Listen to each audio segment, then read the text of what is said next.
I'm Frank Garza, and welcome to Here and Abroad, a podcast that follows the U.S. men's national team and their player pool across Europe, MLS, or wherever else they play their club football. On today's show, we're looking ahead to the USMNT 60-man provisional roster for the Gold Cup, which is expected to be released this week. We'll also talk about John Tolkin and the tough weekend for his club, Holstein Kiel, which was just relegated. Plus, we'll preview the upcoming weekend and highlight the U.S. internationals we'll be watching closely. To help me do all of that, I've invited Larry Henry Jr. back to the show. Larry is the managing editor for SBI Soccer and live reporter at The Athletic. Larry, as always, welcome to the show.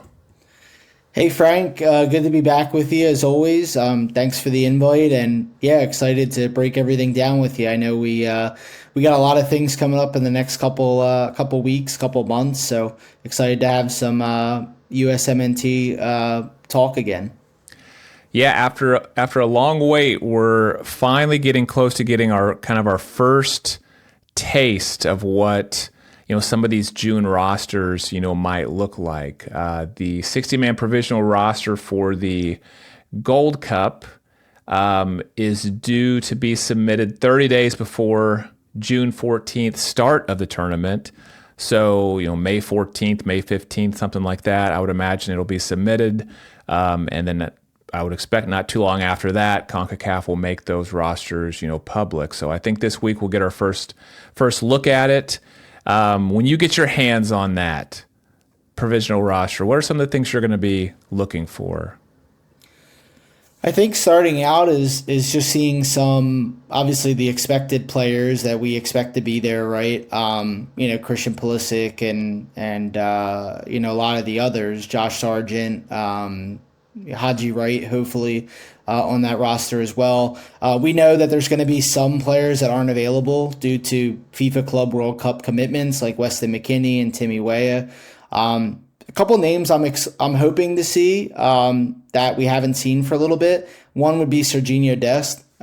We've seen his name in the media over the last probably week or so about, just curious is, what's the relationship like between him and Mauricio Pochettino? What's the has there been any contact? It sounds like from reports there hasn't really been much communication between the two, which is surprising because I think Serginho Dest is a very talented player. Obviously, injuries have sidelined him for most of the season, but he's back. He's playing for PSV, who are still in the title race in Holland. So, and I think he's an important player for this team long term. He's very versatile, very dynamic, a really skilled defender, and I think he's going to be a key starter for this team for years to come if he can stay healthy. So that's one guy I'm hoping to see on there. Another guy is who I previously said, Haji Wright, is a guy that I'm still really intrigued by, just the way that he plays the game, his versatility. When he first kind of came into the European fold, he was a straight out number 9. Now we've seen him over the last year or so with Coventry City playing as a number 9, but also playing out wide, showing kind of that vertical running and versatility. And I think he's another key piece of this team for the next year or so as we get into the World Cup. And then to really close it out, I think just to hopefully see maybe some new faces in the mix. Obviously, dual nationals are always a intriguing topic on the Twitterverse for USMNT fans and media alike. One guy I'm hoping we maybe see is Noah Kai Banks with Augsburg. I know he's been fighting a little bit of an injury over the last couple weeks. But I know he's a dual national that a lot of fans are excited to see, and hopefully we do see him because it seems like the last couple years the U.S. soccer's done pretty well in getting some dual nationals to commit. Folarin Balogun, Serginho Dest several years back now, Malik Tillman, Timothy Tillman. So it's always cool to see some new faces in the mix, and I think Noah Kai Banks is just one of several dual nationals that maybe we could see this summer. Yeah, and center back, is kind of a position of uncertainty, for the U.S. men's national team, and I do believe Noah Kai Banks was on the provisional roster for the Nations League Final Four. Didn't end up making it. So it will be nice to see if he's on there again. And I mean, you've really kind of touched on what I'm probably most interested in seeing is are there any new center backs that come into the picture? I mean, I'd like to know. This will kind of tell us at least who maybe they're keeping an eye on, or who, maybe they don't make it into the roster, but who are they considering? I think the center back, who's going to like make the roster for it is still, wide open. Nobody's really come in there, and grabbed it, which I've said on this podcast, over and over again. So I look at guys like, Matt Miazga, who's been out, who was out for a long time with the injury. He's playing for Cincinnati again now. I don't believe he's gone a full 90 minutes or anything, like that. So he's still working his way back. Andrew Privet, who's a guy that, Kyle Bond, who comes on this show a lot, he's always telling me that he's the best center back at Charlotte FC, and is just amazed that he hasn't gotten a shot yet. So I'm really looking forward to seeing, are there any new center backs, that appear on this list, from last time. And then you mentioned another thing I'm looking for is the injury returns. Both Fuller and Balogun and Serginho Dest, you would expect both of them to be on this provisional roster. I mean, I think it's almost a certainty that they will be, but it'll just be nice to see those names, like actually there, because we've missed those guys, for so long now, especially a Serginho Dest. Let me ask you about, you mentioned some new faces that you wanted to see as well. One guy that's been getting a lot of talk these last couple weeks, with Vancouver's run in MLS and Vancouver's run in the CONCACAF Champions Cup, is Sebastian Berhalter. Do you think he has a chance of making this 60-man provisional roster? Yeah, I think the 60-man roster for sure. We've seen in the past, even under Greg Berhalter's time as head coach, that we've seen MLS guys get the opportunity at the Gold Cup. I think it was the last Gold Cup that the U.S. were involved in. It was mainly MLS-based guys. It was, that were getting the opportunities. And Sebastian Berhalter, I think, has done, particularly well this season for Vancouver, who have been a real shock in the MLS standings so far this season. He's really creative, hardworking, has a really good engine, and I think a Gold Cup, a tournament like the Gold Cup, could lead him to potentially being a bigger player for the program in the coming years. So I think he definitely has a chance in the 60-man roster. I'm not sure if he makes the full final roster. It potentially could, go down to, fitness and where he's at by the time that tournament comes, because Vancouver's obviously got a busy schedule. But he's definitely, I'm sure Pochettino definitely has an eye on him, as well as his Vancouver teammate Brian White, who continues to score at will for the Whitecaps this season. Yeah, those two are having a great season. I mean, it'll be, another Berhalter. A Berhalter back in camp would be super interesting. Let me ask you about one other guy in your neck of the woods. I know you're a Union fan. I've also heard a lot about Quinn Sullivan this year, that he's having a good year. Is he somebody that you think has worked his way into the conversation in terms of a 60-man provisional roster? Definitely. I think similar to Sebastian Berhalter, Quinn Sullivan has had a really good season for the Union, who are trying to get back to being competitive and competing for trophies after a kind of a dismal 2024. Quinn Sullivan brings a lot of versatility to the mix. He can play as a second forward. He can play as a winger. He can play kind of as a number 10. He can just play as a pressing midfielder.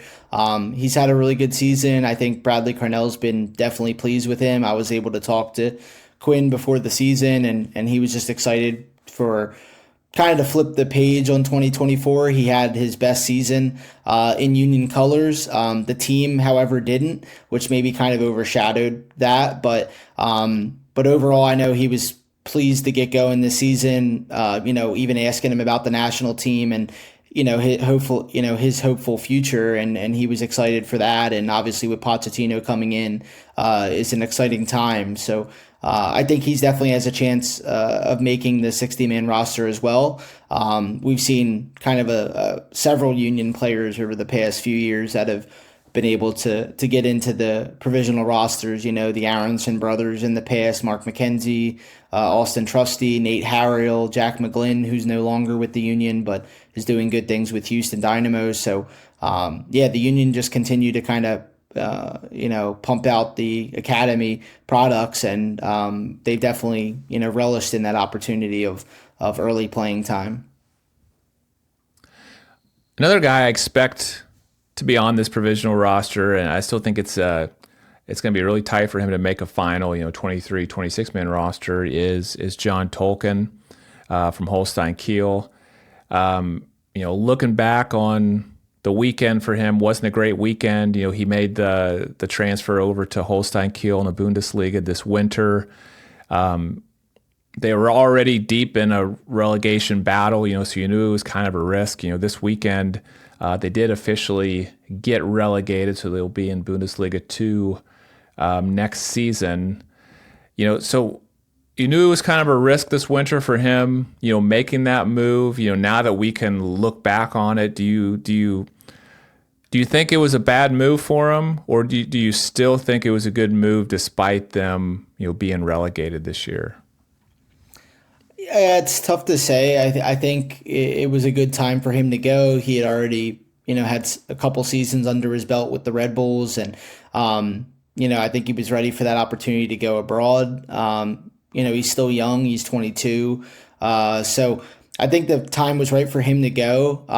You always take that risk when you join a team like Holstein Kiel, who were, in the relegation fight for most of the season.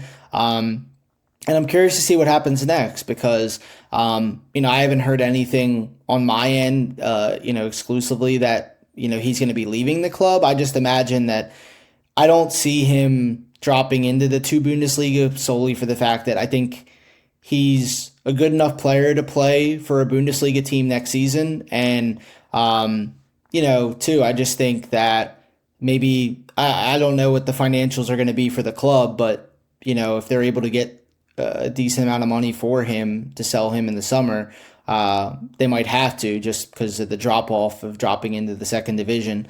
I think he's done well in the time that he's played. I think it's 10 appearances and he has 2 assists. He's been able to play against some of the bigger clubs like Bayern Munich and RB Leipzig and Gladbach. So I think he's done particularly well in his time. I know he had a little bit of an injury problem when he started in the squad, but he's since recovered. So, I think that he's going to be maybe on the kind of that cusp of making the Gold Cup roster. Because at left back, it's right now you have Jedi Robinson, I think, who is the clear-cut number 1, unless something happens between here and the time the Gold Cup begins. And then obviously you have some guys that can shift over as well. You have a Joe Scally who could play left back if needed. You have a Serginho Dest who could play a left back if needed. But I mean, John Tolkin, I think, is definitely right on that edge of maybe the top 4, top 5 fullback options that the USMNT have right now. Yeah, I hope he makes it in there. I would fully expect him to because we're so weak at left. Well, I mean, I'm not talking about Anthony Robinson, obviously. I'm talking about, his backup. I mean, we don't really have anybody trustworthy to back him up other than Joe Scally, and then I guess you could move, Serginho Dest over there, if you had to. But a true left back, Tolkien, to me, has kind of worked his way up to probably being next in line, and I'd like to see him be given an opportunity, to play in a competition like that with the U.S. I mean, he seemed to make the transition over to Holstein Kiel like seamlessly. I mean, he was a week in, week out starter except for when he was injured. I mean, he seemed to be just a real key contributor to the team. And it'll be interesting to see. I haven't read anything about whether he had any type of relegation kind of clause in his contract that he could like make a free move or whatever if they do get relegated. But you could definitely see how that would be a possibility, since he knew going in that there was a very big risk of them being relegated. So it will be interesting to see what happens to him over the summer. Well, let's look ahead to this weekend. I want to kind of get a feel from you. There's so many like end of season races happening across Europe. MLS is heating up, and I'm just real curious to know, when you look at the U.S. internationals, USMNT players, who are you going to be watching closely this upcoming weekend? Yeah, like you said, I think there's a lot going on, all around Europe. I think I have to look at in England with the FA Cup final coming on Saturday. I think a lot of eyes will be on that because you have Chris Richards and Crystal Palace against Manchester City, the mighty Manchester City, who, I think everyone wants to see lose except for me. But yeah, I think it's going to be a really good match. These two teams played a couple weeks ago in Manchester, and Palace ran out to a 2-0 lead, and Chris Richards scored that day. And then the second half, Man City kind of flexed their muscles a little bit and put 5 past them in the second half. I think it's going to be a tighter game for sure. Palace won't be favored to win, but I think the longer they hang in it and the longer it could stay 0-0 or maybe 1-1, you maybe fancy Palace to get something out of it. And I think it'd be a really cool end of season moment for Chris Richards because, it's his, I think second season now, right, at Crystal Palace. He's kind of jumped back into the starting lineup the second half of the season, and he's done really well. If they do win the FA Cup, Crystal Palace will be headed to the Europa League, which would be a pretty cool opportunity again to feature in Europe. So we'll see how that goes. And then I think too, there's a lot obviously else going on. I think the Serie A top 6 race has been pretty bonkers to say. Not only the top teams fighting for the title, but also the teams that are fighting just to get into Europe. And Christian Pulisic, Yunus Musa, and AC Milan have a big one against AS Roma on Sunday. Both of those teams are in the mix. Milan will be coming off short rest because they have the Coppa Italia final midweek. But Pulisic's been playing really well over the last couple weeks. He helped kind of kickstart that turnaround against Bologna last weekend with a goal and assist. So I definitely have my eyes on that. And then I think the last thing I'll definitely have my eye on is in the Netherlands with the title race still up for grabs between PSV and Ajax. It seems like Ajax doesn't want to win the title at this point. They've coughed up some results over the last couple of weeks when they could have clinched it. PSV is right behind them now, the reigning champions, and we obviously have several American players for PSV with Malik Tillman, Serginho Dest. I know Richie Ledesma came off in the first half last weekend, and Ricardo Pepi still seems to be out. I'm not sure if he'll be back by the end of the season, but it would be cool to see PSV maybe steal the title in these last 2 matches against Ajax, and it'd be a pretty utter collapse for Ajax. So I think we're up at one point by double digits point lead. So those will be the 3 things I'm definitely watching. But you know me on Twitter, I'll be probably trying to tweet everything all at once. Yeah. Yeah, that PSV race, I mean, that game against Feyenoord last weekend was awesome, man. And it was good to see Dest. I think he came on in the 25th, 26th minute. Looked pretty good to me. I know he had missed, a couple of games this season after kind of his comeback, and to see him go, 70. So how much would that be? 65 minutes, something like that, whatever it was. He looked pretty good out there to me. He made some good dribbles with the ball, some good passes, and I don't know because they play both Wednesday and Sunday. Maybe they'll take it easy with him a little bit and he won't play, the full, start both those games. We'll see. But yeah, I'd love to see PSV sneak out the Eredivisie again this year. Yeah, the Bundesliga, Ligue 1, and the Eredivisie those seasons will all be ending, this weekend. And so aside from the Eredivisie, I'm really curious to see if Balogun can get some playing time in his last game with Monaco, this season. He he was working his way back up from injury. 2 matches ago, we finally made a start, went 90 minutes, scored a goal, and then he got injured in practice, I think I read, and missed last week's match. So I'm curious to see, will he play, this last match of the season, or do they even want to risk it at all? Because I'm so interested in this U.S. striker race. I talked a little bit about this on the podcast last week, and I'd love to get your thoughts. I mean, when you think about, let's think about these June friendlies, first of all, against Turkey and Switzerland. And I think the Turkey game is first. I'm starting to really process in my mind who I think is going to be the starting striker for the U.S. men's national team in that first match. Because Pepe's not going to be there. We just talked about Balogun, who, I mean, maybe he plays this weekend, maybe he doesn't, but he hasn't really had a great season. And then he's going to finish his season this weekend and not play again until the June friendly. So he's not going to be like match sharp or anything like that. You have Josh Sargent, who played his last match back on May 3rd. So he's also not going to be like match sharp.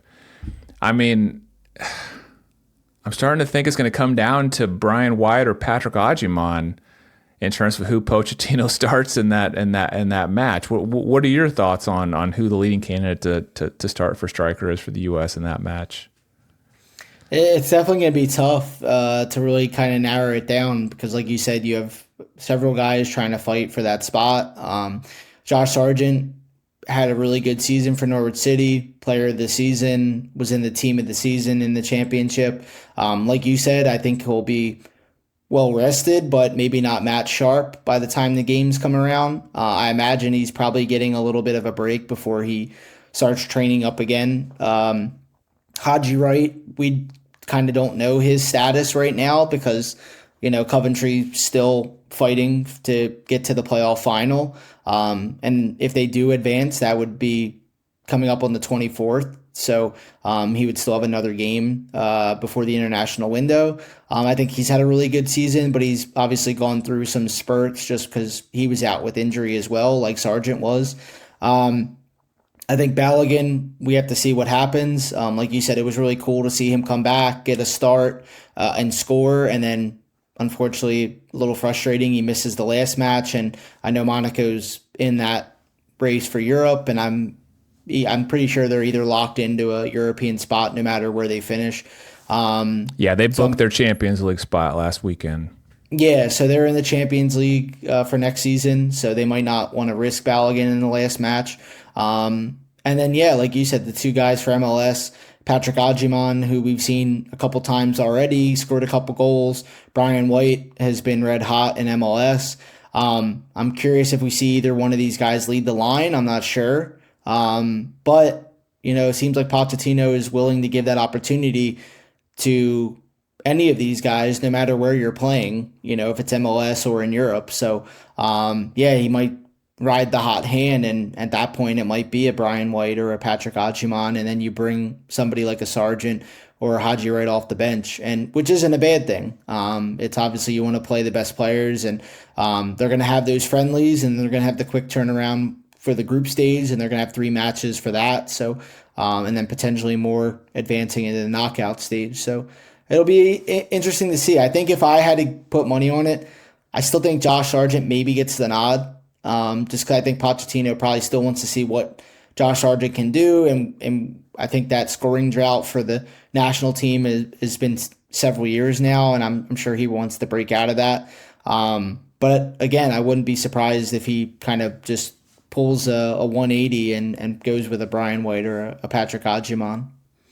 Yeah, it'll depend so much on like how, I guess, the fitness of Sargent. I mean, who knows what he's going to be doing this month, since the season's ending, and how he looks when he comes into camp. But man, Pochettino, I'm not going to be surprised by anything he does regarding these MLS players anymore, giving them, opportunities. And I wouldn't be surprised at all if it comes down to White or Agyemang in that first match at least, and then the others can kind of like, work their way into the, the next friendly, the Gold Cup matches.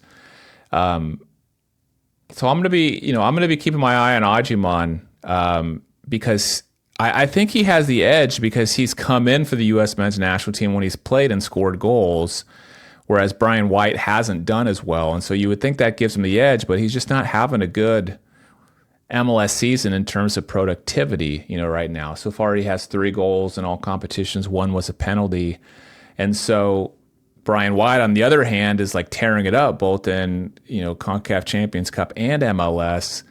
You would think at some point, even though Ajiman has the edge from his USMNT appearances, that you do have to go with the hot hand. I mean, I don't know, USMNT fans, USMNT Twitter is going to go nuts if Brian White gets that start. I'll tell you that, but I don't think it's so far fetched, and I'm just talking about for that first friendly. I'm not talking about him taking over number 1 on the depth chart or anything like that. I'm just talking about that, that first friendly against Turkey.